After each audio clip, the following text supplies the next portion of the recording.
I can imagine that trans people in a workplace, when these things come up, might be the sort of go-to person to talk Mm. about these things too. Yeah. Because there is this like, oh, you must have some thoughts on this, which I mean, they probably do have thoughts on it, but it's Mhm. pretty tough to be seeing it coming into work and then having someone, hey, what do you think about trans women not being allowed in sports anymore? As if it's such Mm. a theoretical thing when this person could be themselves a trans woman who now can no longer play the sport that they played their whole life.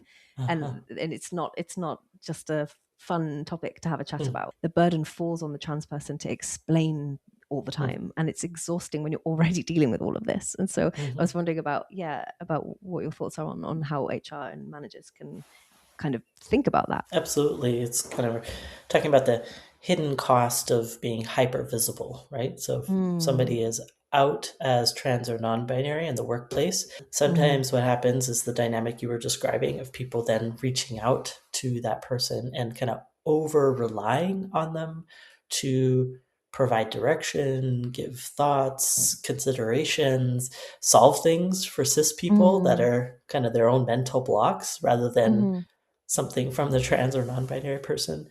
And I think especially HR and leaders can kind of put this unintended pressure on these staff who are just trying to do their job and kind of survive to mm, this difficult political environment.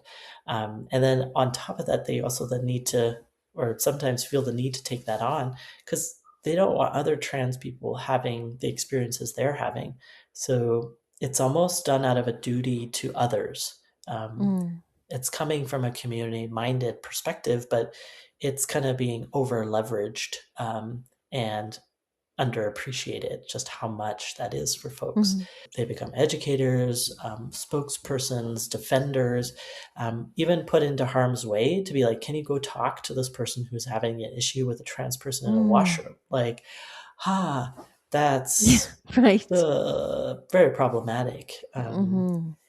And so, or even to speak on the issues that are coming up in the media, it's just a lot. And that's where it's important for HR and leaders to avoid that. Obviously, if somebody who is trans or non-binary is super keen and wants to be involved, we don't want to limit that involvement. But if they're just going about their business and not raising their hand, we shouldn't turn to them, Mhm. especially Yeah. over and over for that.